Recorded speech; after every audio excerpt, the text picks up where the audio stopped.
Hi, I'm inviting you to actually join me live on the internet.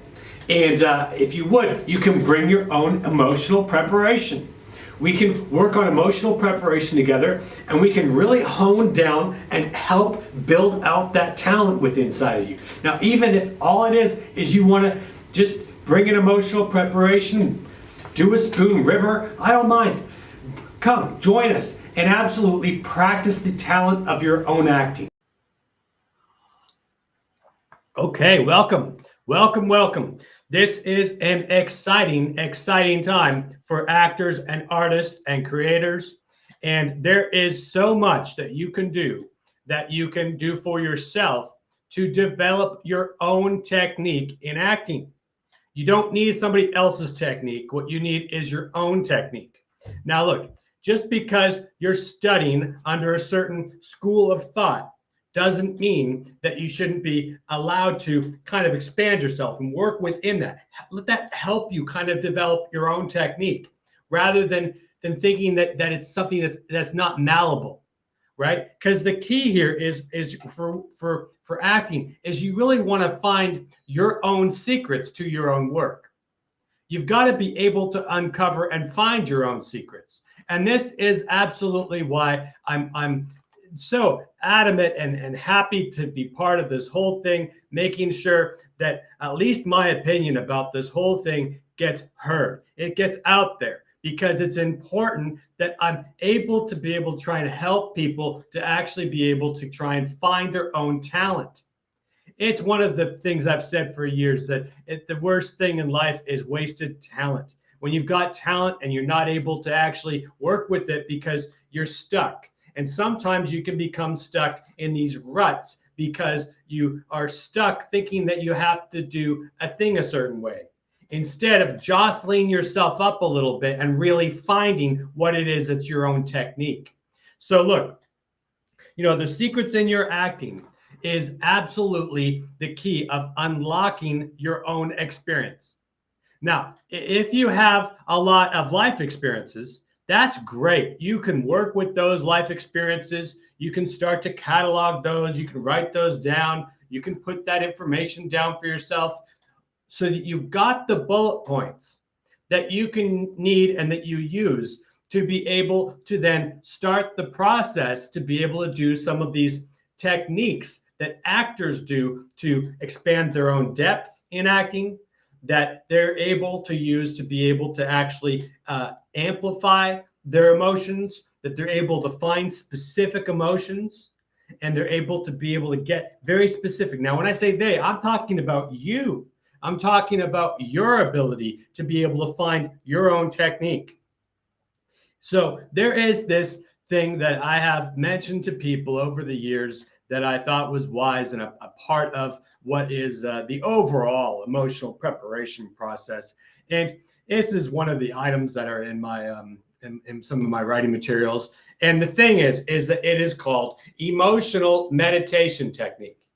Now, emotional meditation technique is the ability to be able to isolate an emotion and literally start to invite those feelings to come inside of yourself, start to invite those emotions to come into yourself. And what you will start to feel is sometimes you'll have something happen in life and you'll have like you'll feel something in your throat, kind of like there, or you'll feel a presence of something, or you'll end up kind of feeling like, well, it's really, you're feeling an emotion, right? You're feeling some sort of stimulation, of emotional stimulation.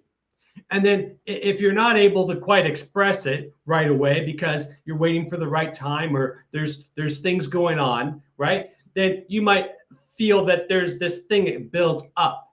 Well, emotional meditation technique is the purposeful opportunity to be able to build that depth. So if you're looking at these constructs, like we've been working with regret lately, and if you want to look at regret, you can build up these tremendous things where all of a sudden you just keep reactivating. And every single time you activate a regret, or you remember a regret, all of a sudden you just relax into that regret. Accept it. Let it be part of you. Let it fester inside your torso, inside your chest cavity. Make sure that you're able to kind of invite this thing, because what you're doing is you're starting to be able to work with these acting muscles that can actually work to actually hold emotion. And this is absolutely awesome, because this is an ability for you to be able to get it in. And then the same exercise is also breathing it out. And that is very different than the releasing techniques, which are similar, but it's very different, because this is an isolated technique where you're bringing this in, and immediately after you work with it for 20 minutes or half an hour, 40 minutes, then you release it. And then what you'll find is you'll have remnants of these emotions that are left over in you. And those remnants are these things that will actually later you can come back into some meditation again, and you can just continue to release those. So you don't need your acting baggage in your life. And this is awesome to be able to really understand that you've got this ability to be able to invite talent, to invite emotion, to invite feeling, and actually have that stuff stay in you.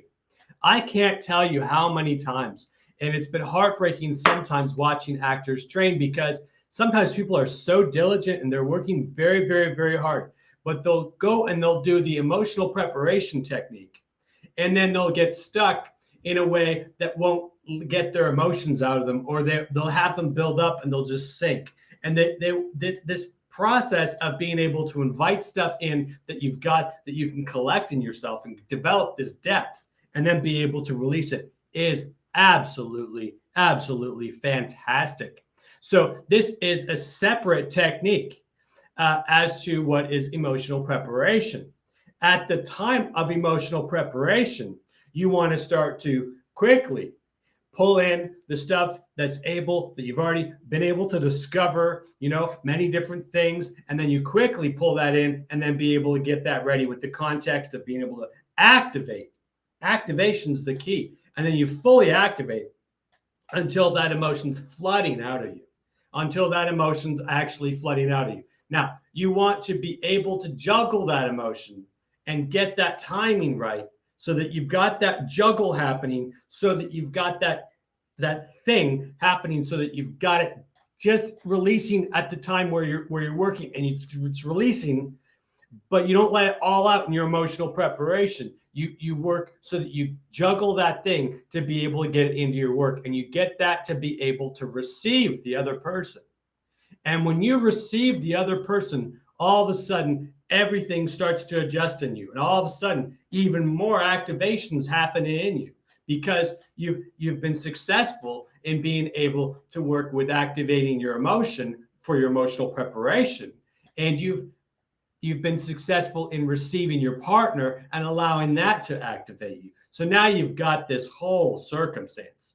And it's called an imaginary circumstances, right? You walk into your imaginary circumstance. It's something that's not singular. It's plural. You walk into your circumstance, you walk into your partner's circumstance, you walk into the situation. You've got various different items within this imaginary acting world that is absolutely important to be able to understand that it's that diverse, that you're able to be that involved in the acting. So that's how you want to start to work with yourselves, to be able to get this thing of unlocking your own experience, working with the emotional preparation. And this is the example of working with real life recollections. Now, if you're working with these constructs of imaginary, now I'm telling you very clearly and very kindly and very nicely that imaginary situations, if you're going to be an actor, it was a little odd to me this week, because there was a couple materials I put out on imagination. And people clicked it, they wanted to look at the video, they wanted to see what it was. And then they ended up realizing that they looked at the video, and I guess it wasn't what they thought, because some people, now depending on which video, right? But some people immediately clicked off, and I couldn't understand why. I was like, interesting. Now, I don't mind. You can watch whatever you want. There's no offendedness in me at all. But the thing is that I don't think people realize this. You are working with imagination. Your ability to spend time imagining things in life that you can use for your acting is part of a repertoire that you are able to equip yourself with acting tools that are able to give yourself this incredible richness and this incredible familiarity of yourself and of others in your work. And this item's incredible because look, you can work with these techniques to be able to work with emotional meditation technique, working with imaginary stimulus. It doesn't even have to be real. What it has to do is it has to be something that you can find your depth in. And the same is also true with emotional preparation. You work with emotional preparation and you can go into vivid daydreaming. You can go in, imagine what it might be like to spend the time with your favorite, I don't know, somebody, whoever it is that you'd like to spend time with. And you work with that and you think, well, wouldn't that be nice? You could go on a trip to this place or that place, and you can go and do research to be able to research what that might be like to go different places internationally. And you can start to build out these things that are little tiny acting ingredients. And these acting ingredients are things that are little activations inside of yourself. And you activate your interests, you activate your intrigues, and you're able to use your imagination to want to develop this desire, to develop this whole thing that's this motivation for you to be able to achieve. And you've got this world that you're building. And then what you can do with these components of imaginary situations and imaginary daydreams is you can bring all of that activation and all of that stimulation, emotional stimulation, into your acting, which is fantastic. This is exactly what everybody's looking to do. But the thing is, it involves technique, and technique takes practice to learn. And working with some techniques that are able to make you capable of being able to bring active emotion in you, whether it's from real life or if it's from the imaginary daydreams that you do, is absolutely important for your acting. So look, let's take a very quick break here. I'm going to have I could probably just have coffee now, but we'll take a short break. Hi, I'm inviting you to actually join me live on the internet. And if you would, you can bring your own emotional preparation.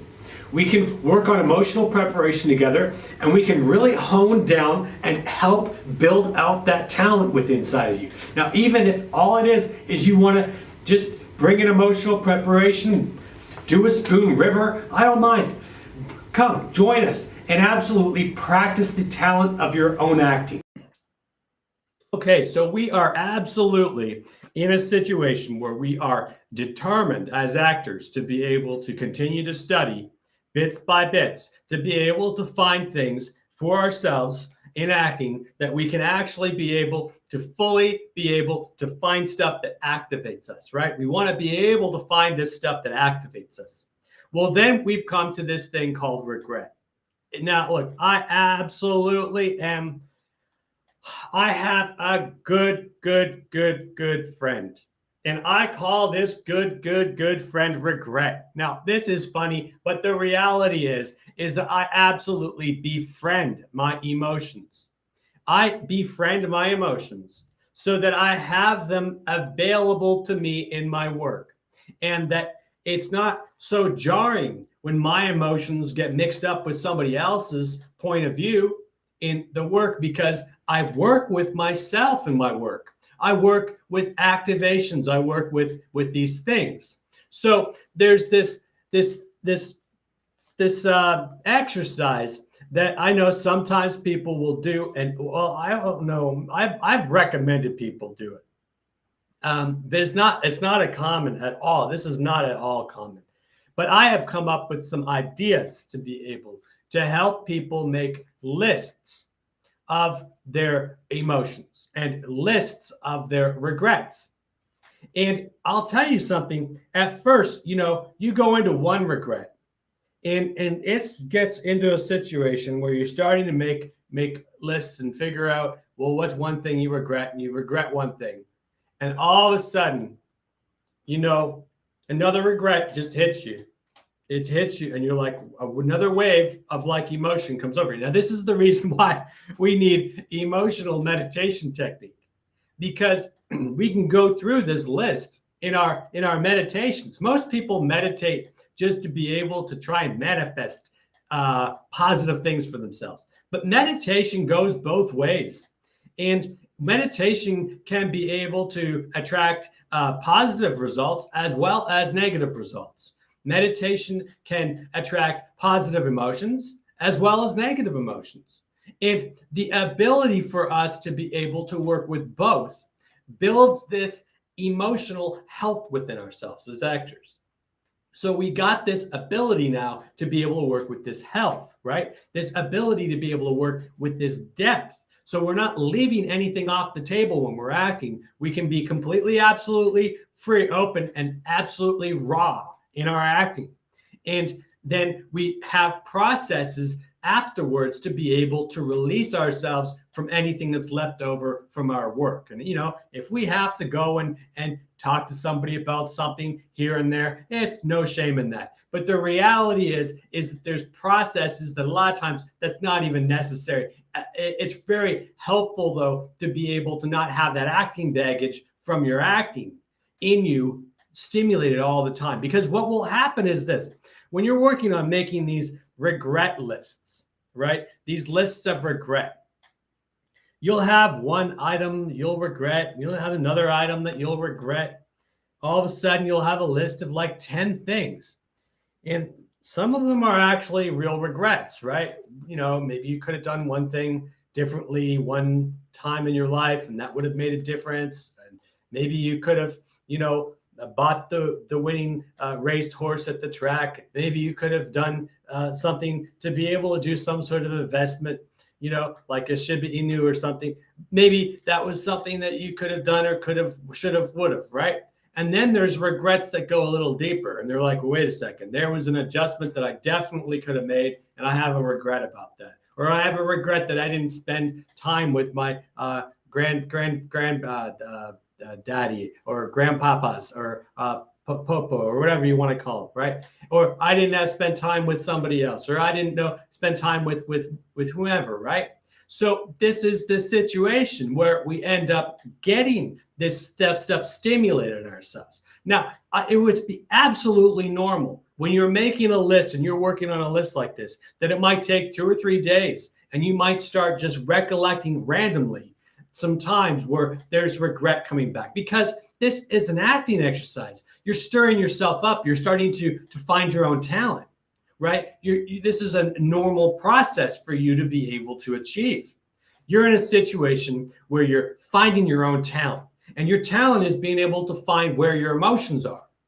And every single time you find an emotional valley or emotional current or something else that's stimulating you, you're able to write this down. You're able to say, look, this is a regret, this is a regret, this is a regret.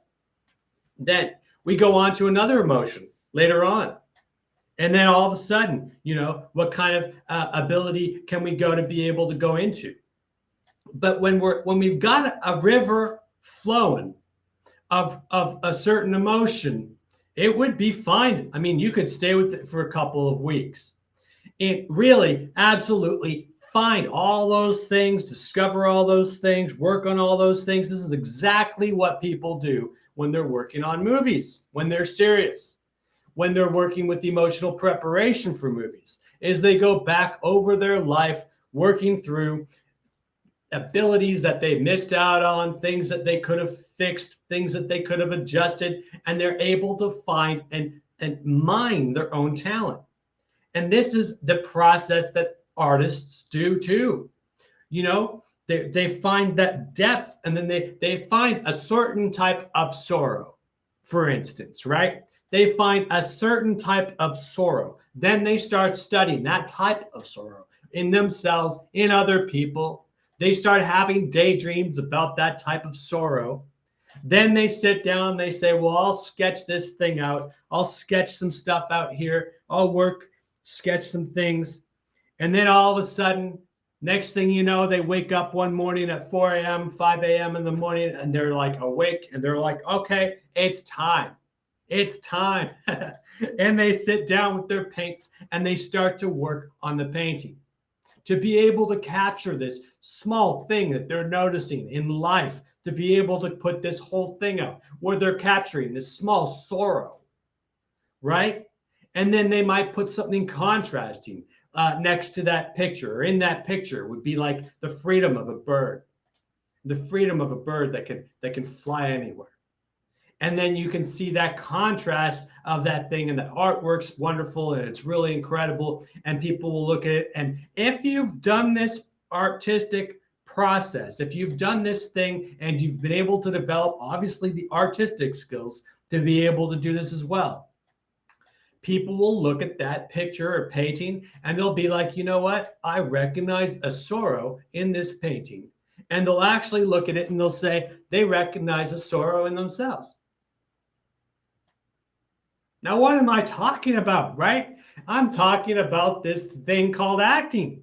I'm talking about this thing about how to not just become, some sort of maybe somebody that only knows the lines necessarily. Maybe I'm talking about somebody that wants to kind of go further with their acting, wants to kind of develop themselves in artistic ways.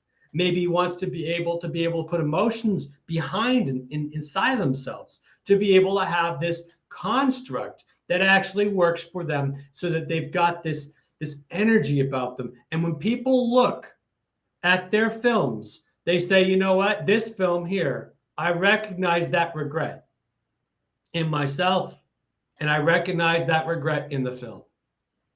And this is the magic of film. This is the magic of art. This is the magic of acting, is the ability to communicate with people, right, in a way that matches things that are your own emotions, and other people can recognize that. They can recognize it, and they might be able to even recognize that same feeling in themselves. So look, this whole opportunity in acting is such a beautiful thing to be able to achieve.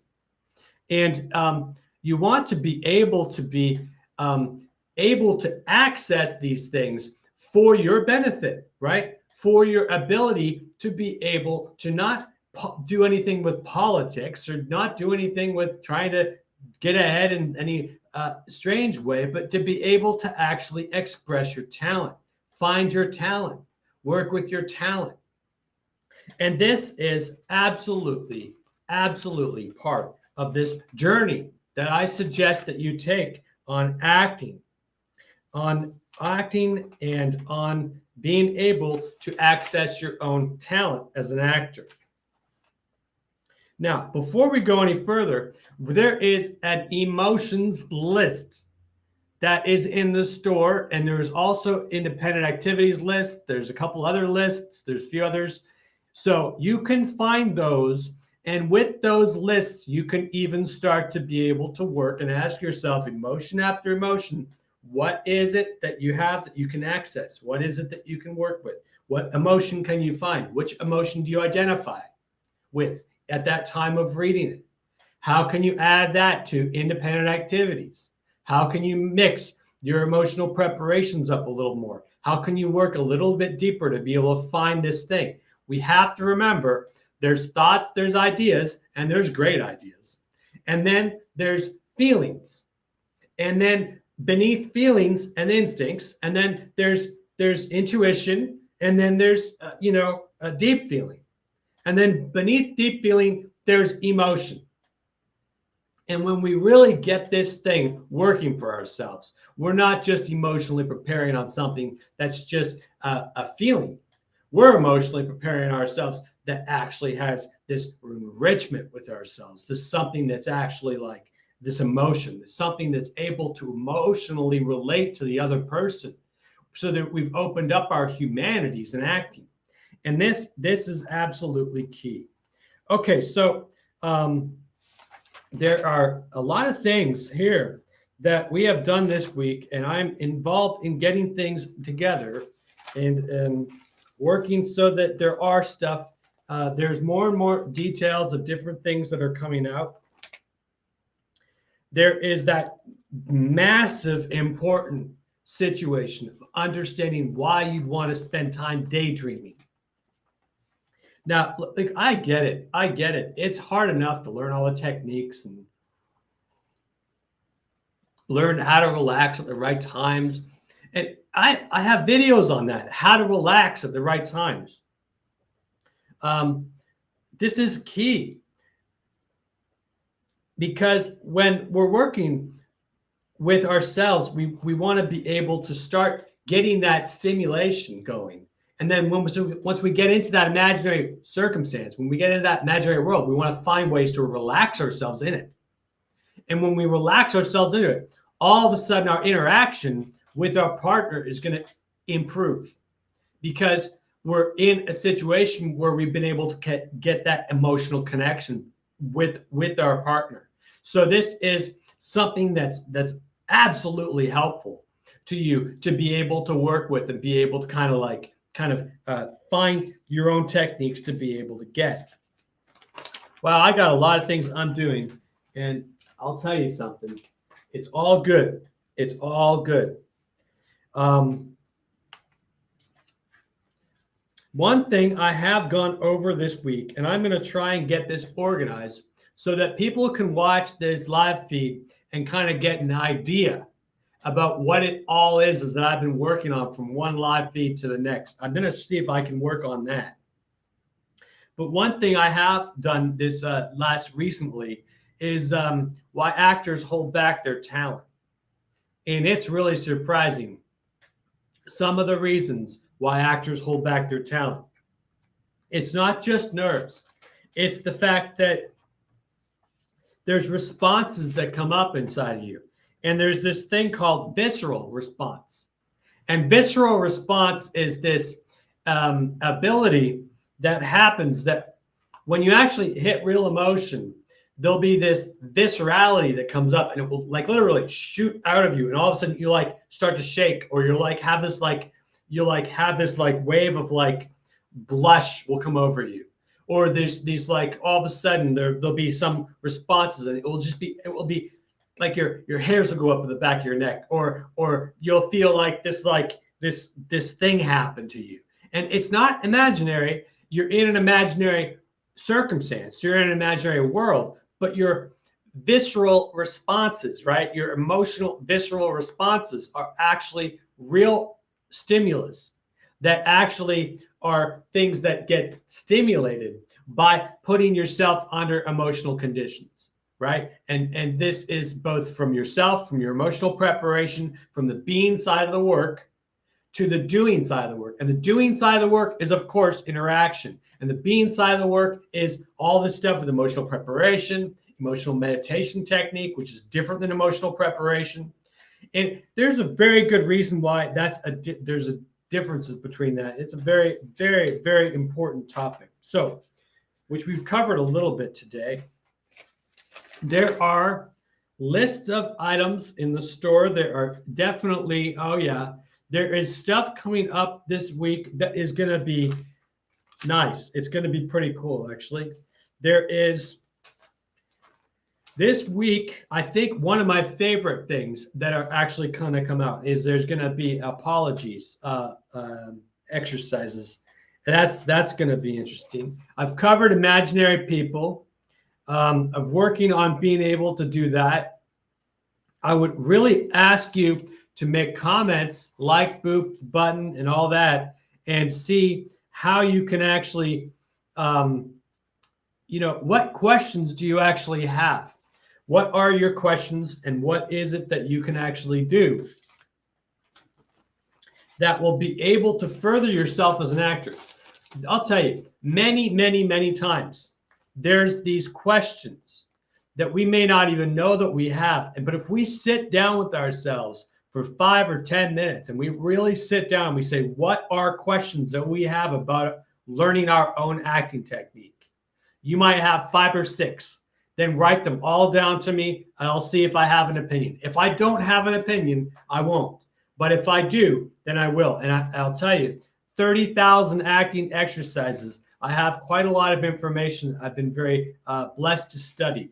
I've been able to study not only the information, not only the techniques, not only developing my own techniques in acting, some of them, and that I've also been able to study vast numbers of people in the thousands, including famous people, and I'm not just talking about a few famous people, I'm talking about hundreds, where I've watched them actually learn techniques in acting.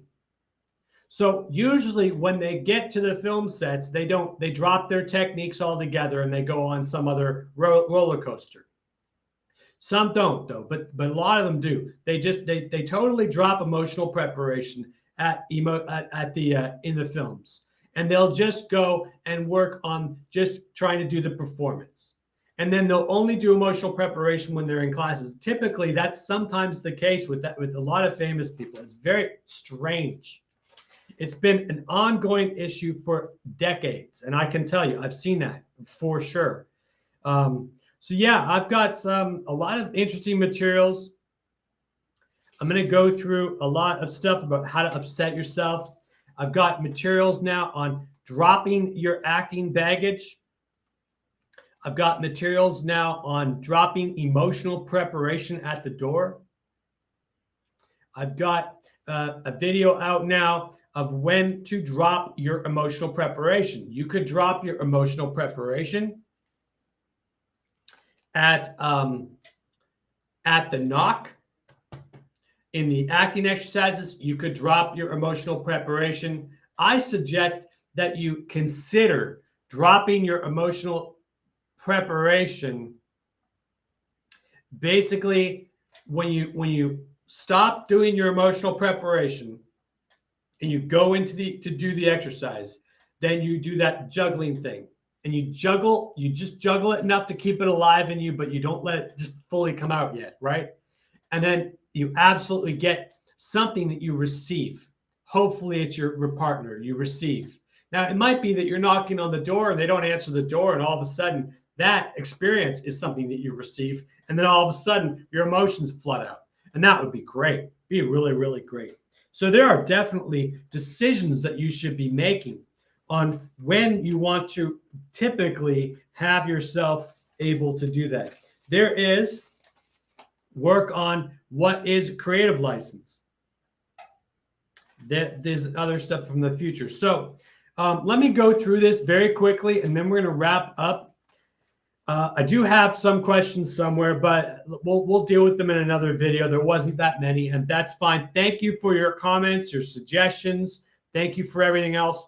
So there's these acting independent activities, right? Lists. And these independent activities, I have videos to explain independent activities. Now, look, this is the key about this stuff. This is not about me saying in any way, I want anybody to share my opinion. I want you to absolutely take the opportunity to study and listen to what it is an independent activity is, how you can do an independent activity, how it is that you can work with it yourself within your own technique. And then when you're listening to me on these videos, the thing to do is to absolutely start brainstorming for yourself. So you're actively listening. You're actively listening and you're actively brainstorming at the same time. And I'm not offended by that. That's exactly how I would suggest that you actually do it. It's that you have this, you're looking at these videos and you're interested in that, and that's fine. And then you're participating in a way where you're wondering, is there an acting question you can ask? Is there something that you can try and refine for your technique? Okay, so that's that. We have other stuff coming up. The last item here that I'm going to mention, which is an important one, is that there is a program that is tried and true program on how to be able to start your own YouTube channel and get monetized, and hopefully be able to monetize within 3 months. And there is a link that will be down in this description. And it is by somebody who's very smart in her own way. And she is very well organized, which is very, very nice. And I'll tell you, there's a lot of encouragement that can come from being part of that program when you're first getting this whole thing started with your YouTube videos. So it is a program that you can go and do, and you can sign up for it. And then it is this thing that should be able to help you with constant emails, with checking in to see how you're doing with your progress, stuff like that. Very, very lovely person. Be very, very kind to them if you would, and just consider that as an option. The other thing I want to know is what Spoon River work you want me to actually do. Now, I'm in a situation where I have a lot of work to do. I'm constantly dealing with stuff, and that's good, and that's great. But I still am open to if there's a certain suggestion, or say you're doing one Spoon River, you want to see if I could do another, or if you want to see if I have a point of view on it. And I'm not at all ever telling anybody to take my point of view about anything other than trying to form their own opinion. I want every single person to be as independent as possible. And of course, give me credit if I give you some advice. That's great. But the thing is the key is making sure that even if you agree with my opinion, that it's something that you actually have processed. So you're going through that process, that you're getting that emotion going, that you're getting that internal process yourself, really figure it out. And that would be great. So I think we're done for the day. And I'll tell you something, I will continue to work hard and see what else is going to come up in the future. And if you need to contact me, there is a video under the contact tab on the website, and you'd be very fine to be able to use that, and that it gives instructions on how to contact me. Okay, so thanks very, very, very much for joining me. Thank you for all your comments and kind regards. And when you are able to shoot me some sort of communication, go ahead and do that. I'd like you to join me live on the internet, absolutely doing your acting and doing emotional preparation. Now, one of the things that the casting directors always make comments on in the back rooms is whether or not a person can do a piece of material with one emotional preparation and then switch their emotional preparation and do the same piece of material. And we can practice doing that on our live feeds together. So join me, find the information on the website Emotional Preparation, and then you can join me and we can broadcast you live on the internet, and it will be fantastic. Hi, I'm inviting you to actually join me live on the internet. And if you would, you can bring your own emotional preparation. We can work on emotional preparation together, and we can really hone down and help build out that talent within inside of you. Now, even if all it is you want to just bring an emotional preparation, do a Spoon River, I don't mind. Come, join us, and absolutely practice the talent of your own act.